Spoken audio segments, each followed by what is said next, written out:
Assalamualaikum warahmatullahi wabarakatuh. Selamat sore, masih bersama Pak Mas Andi. Hari ini kita masih berada di Uluan, lagi sore hari, persiapan maghrib. Biasanya di sore hari ini kita memberikan suatu wawasan, di mana wawasan itu berkaitan dengan hati, bisnis ataupun pengetahuan yang lainnya. Ikuti terus channelnya Mas Andi.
Baik, Assalamualaikum warahmatullahi wabarakatuh. Jumpa lagi bersama Mas Andi pada malam hari ini. Sebetulnya tadi sudah boleh kepengen pulang ya, kembali ke Banyuwangi. Tapi karena ada udzur, istri masih ada pekerjaan yang harus terselesaikan, piket. Jadi ya seperti biasalah ya, saya harus menemani putri saya di rumah. Kebetulan mau berangkat tadi sempat hujan, jadi saya tunda besok, insya Allah ya, minggu besok sudah ada di Banyuwangi dan hari Senin bisa beraktivitas kembali ya, nengok-nengok sekolahan lah. Ini kebiasaan saya sehari-hari ya. Jadi kalau liburan, sebenarnya tidak liburan sih, apa ya, lockdown ya. Daripada di Banyuwangi kelentang lantung ya, pulang ke Jember menemani istri, menemani anak, saya kita bercengkrama dengan keluarga. Ini besok mau kembali ke Banyuwangi dan lihat sikon, manakala jika di situ di sana di Banyuwangi itu masih hari-hari off dan harus lockdown, isolasi sendiri ya. Soalnya kembali lagi ke Jember, katanya kalau besok itu diperpanjang ya. Tapi ya mudah-mudahan semuanya baik-baik aja. Baik, kelanjutan tadi. Kajian malam hari ini adalah bagaimana cara menumbuhkan semangat pada diri sendiri. Ini penting sekali ya, harus kita perhatikan adalah semangat, menanamkan semangat diri sendiri itu harus dimulai dari diri sendiri ya. Sebetulnya saya singkat saja, ada 7 langkah ya, menurut buku yang saya baca, yang nanti bisa dikembangkan sendiri dengan media seadanya, dikembangkan sendiri dengan bagaimana tingkah laku kita sehari-hari itu kita kembangkan, apakah ini cocok untuk kita atau enggak gitu. Saya pernah baca artikel ketika itu Bung Karno berkata gini, bermimpilah setinggi langit, karena walaupun kamu terjatuh maka kamu akan jatuh di antara bintang-bintang. Artinya makna dari itu adalah Bung Karno itu berupaya memotivasi para pemuda waktu itu untuk bermimpi setinggi langit, dan apabila andaikan kita jatuh, kita masih nyangkut istilahnya di bintang-bintang itu. Boleh ya, untuk bisa sukses dan berprestasi di masa yang akan datang, syaratnya adalah berusaha secara maksimal dalam meraih apapun. Intinya kita punya goal, punya mimpi dulu. Makanya kalau ada orang yang berandai-andai, kemudian ada orang yang intinya mementahkan suatu impian itu seharusnya kita tidak harus menyikapi secara negatif, bahkan itu juga bisa memotivasi kita. Misalkan gini, suatu saat aku pasti akan sukses dan menjadi miliarder. Mungkin teman kita yang duduk di sebelah kita mungkin akan bilang, enggak mungkin gitu. Enggak mungkin. Justru malah itu menjadi cambuk bagi kita untuk memotivasi diri menggapai impian. Jadi kita itu punya dendam, tapi dendam yang positif. Nah, jadi nanti suatu saat, tapi harus kita bersikap mengiringi mimpi itu dengan tindakan-tindakan yang nyata. Makanya seseorang yang sukses itu mereka melakukan kebiasaan-kebiasaan kecil yang terus-menerus dilakukan, ya, maka akan menjadi kebiasaan-kebiasaan besar. Kalau kita melakukan hal yang tidak biasa dilakukan oleh orang rata-rata, maka kita pun nanti juga akan mendapatkan kehidupan yang luar biasa ketimbang orang yang rata-rata. Seperti itu kira-kira. Hal yang mutlak yang mau dilakukan agar bisa meraih segala target dalam hidup adalah belajar. Belajar itu tidak harus baca buku, membaca, enggak. Belajar itu banyak hal. Belajar bergaul, belajar menerima pendapat orang lain, dan selalu memberikan nilai plus kepada pendapat orang lain. Jadi kita tidak selalu mementahkan.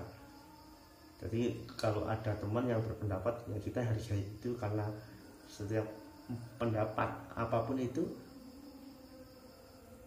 maka itu adalah nilai plus buat kita. Makanya kata Bob Sadino almarhum itu, orang yang pandai itu adalah orang yang banyak mendengar ketimbang banyak bicara. Kadang muak juga ketika melihat orang yang sudah kita anggap menjadi seorang guru kita, pelatih kita, ataupun pimpinan kita, ngomong memotivasi tentang, pokoknya ngomong masalah hal-hal positif. Enggak taunya besok berubah lagi 180 derajat. Yang sekarang A besok Z. Ini sudah tidak bisa diambil diambil kata-katanya. Bahasa Jawanya itu mencela-mencela gitu. Itu kita sering gitu menemukan orang seperti itu. Kalau kita mau dikatakan sukses, maka apa yang kita omongkan, apa yang kita kerjakan, komitmen, konsisten. Kalau kita konsisten, maka orang lain akan konsisten. Kalau mereka nggak konsisten, maka jangan anggap kita konsisten. Makanya itu ada gaya timbal balik. Kayak kalau bahasa fisikanya itu adalah hukum tarik menarik ya. Kalau kita positif, maka yang lain akan ikut positif. Kalau kita negatif, maka yang lain pun juga akan ikut negatif, dan seterusnya. Nah, belajar hal-hal baru yang semakin memperkaya khasnya ilmu pengetahuan. Namun akan ada masanya di mana semangat belajar itu berkurang. Setiap belajar itu pasti akan mengalami sebuah kemunduran, sama dengan kita berjualan, omset naik, kadang omset turun. Bekerja pun kadang kita bosan, kadang kita semangat. Itu hukum alam sebetulnya ya. Nah, untuk bisa fokus maka apa? Ya kita harus fokus. Fokus itu apa sih artinya? Fokus itu kalau kita bahasanya orang bisnis itu fokus, F-nya itu adalah follow. Artinya adalah ikuti. Ya, bahasa Jawanya itu ikut melo. O itu adalah one. Ya, fokus, follow one course until success. Ikuti satu jalan sampai sukses. Satu itu. Kalau kita punya impian, sebelum kita mendapatkannya apa yang kita inginkan, jangan pindah dulu. Ini aja yang kamu inginkan apa. Hidup itu kita menyeting ya, menyeting kehidupan kita, menyeting mungkin bahkan pendapatan kita pun kita bisa melipat gandakan melalui apa yang kita kerjakan. Kalau kita berpikir sebagai pegawai ya, itu aja yang kita dapatkan. Kita fokus tapi tidak kaya-kaya gitu, tidak kaya-kaya. Fokus belajar tapi kok nggak pinter-pinter, berarti ada yang salah dengan belajarnya. Kita kerja tapi kok nggak menghasilkan, ada yang salah dengan kerjaan kita. Introspeksi diri kemudian ya, itu sangat sekali. Nah, rendahnya semangat belajar itu sangat berisiko sekali. Rendahnya semangat belajar, kita malas membaca. Yang pertama, dulu saya malas baca buku, tapi begitu saya kuliah S2, lalu saya sadar betapa pentingnya khasiat ilmu yang harus dimiliki oleh seorang pendidik, khususnya dosen ya. Karena setiap hari berkecimpung di dunia riset, dunia teknologi, dunia penelitian, dan harus kita mengkaji kemudian menganalisa. Kalau bahasa Inggris pun kita juga bisa menambahkan wawasan bahasanya, tentang bahasanya ya. Makanya rendahnya semangat belajar itu risiko sekali untuk menghambat apa? Menghambat kita meraih mimpi. Kadang beberapa hal dilakukan untuk menumbuhkan semangat belajar pada diri sendiri, namun tak sepertinya berhasil. Itu banyak sekali. Karena satu pertama yang Anda harus lakukan adalah fokus tadi. Fokus menentukan target. Targetnya dulu apa? Kalau kita sekolah, target kita itu apa? Sampai S1 misalkan, sampai S2, sampai S3, atau sampai SMA. Setelah itu kerja. Fokus. Kalau tidak fokus tidak bisa. Kita harus hanya sekolah, duduk, datang, diam, pulang, duduk, datang, diam, pulang. Tidak jelas. Ya, tidak jelas gitu. Kalau kita punya impian, aku kepengen bisa membeli mobil, tentukan dulu mobilnya mobil apa, mereknya apa, warna apa, ya kan, harganya berapa, baru kita fokus kerja. Dengan cara apa ya? Dengan cara masing-masing. Orang lain kan punya cara masing-masing untuk mencari mimpi itu. Bisa jualan cilok, bisa jualan pecel, bisa mengajar, bisa riset, bisa bisnis, bisa apa. Tujuannya kan pengen bisa beli mobil. Sama dengan kita mau pergi ke Surabaya, ada yang naik bis, ada yang naik angkot, ada yang naik pesawat, ada yang naik kereta, ada yang jalan kaki, ada yang numpak geledekan lah. Tapi kan sama, ke Surabaya tujuannya sama dengan itu ya. Kemudian yang kedua, atur jadwal belajar. Kalau saya ba'da maghrib belajar sampai jam 8, gak usah lama-lama, 1,5 jam saja. Setelah itu apa? Siap-siap tidur. Malam jam 2 bangun tahajud. Itu rutin setiap hari. Soalnya kalau kita mau bisa mengatur waktu, bisa. Yang ketiga, mulai belajar dengan rasa senang dulu. Apa yang kita sukai. Kalau semuanya materi kita nggak sukai, ya gimana? Namanya kan kita nggak punya semangat gitu. Jadi sukses itu dipaksa, kaya itu dipaksa. Tapi kalau bodoh, miskin, nggak usah dipaksa, udah otomatis, sudah nggak perlu, nggak usah belajar. Gimana mau kaya, gimana mau pintar, gimana mau berhasil kalau kita nggak punya niat. Ya, nggak senang apa yang kita kerjakan, senangnya cangkruan, mabuk, kemudian main gaple, pokoknya hal yang nggak manfaat lah. Waktunya sekolah melencur, waktunya kerja tidur, waktunya apapun sudah nggak punya tanggung jawab, ya nggak jadi apa-apa. Makanya Tuhan itu adil.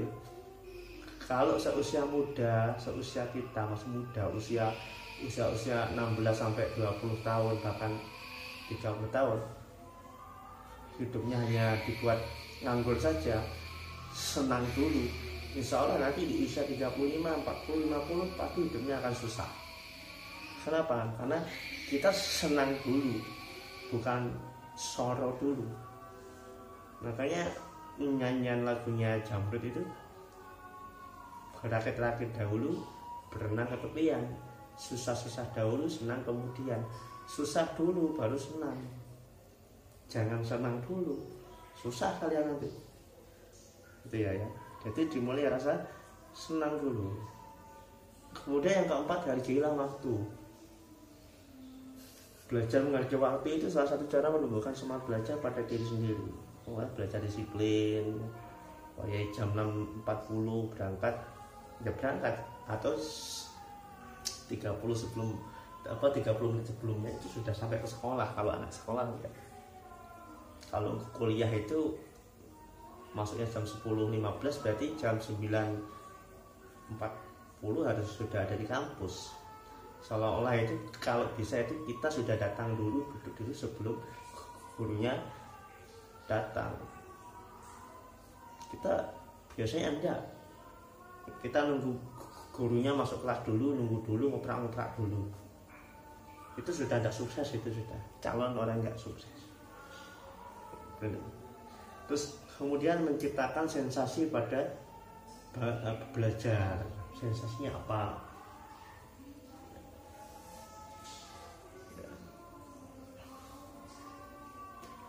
Kita berpetualang di mana, belajar di ruang terbuka, itu sensasi. Harus di satu kelas saja.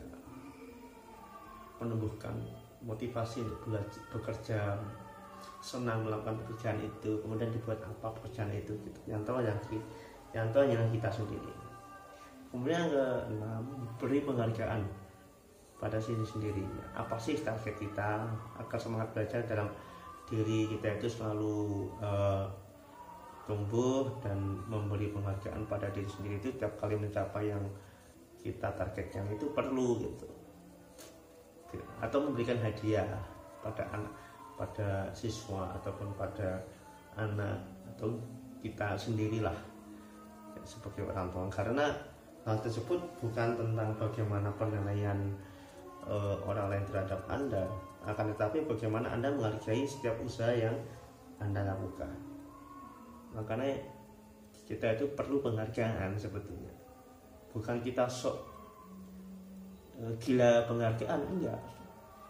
Semestinya mereka ngerti gitu, dan kita pun ngerti pada orang lain yang berjasa pada kita. Memberi penghargaan diri sendiri itu wajib. Setiap usaha supaya apa sih, lebih bergairah kerjanya.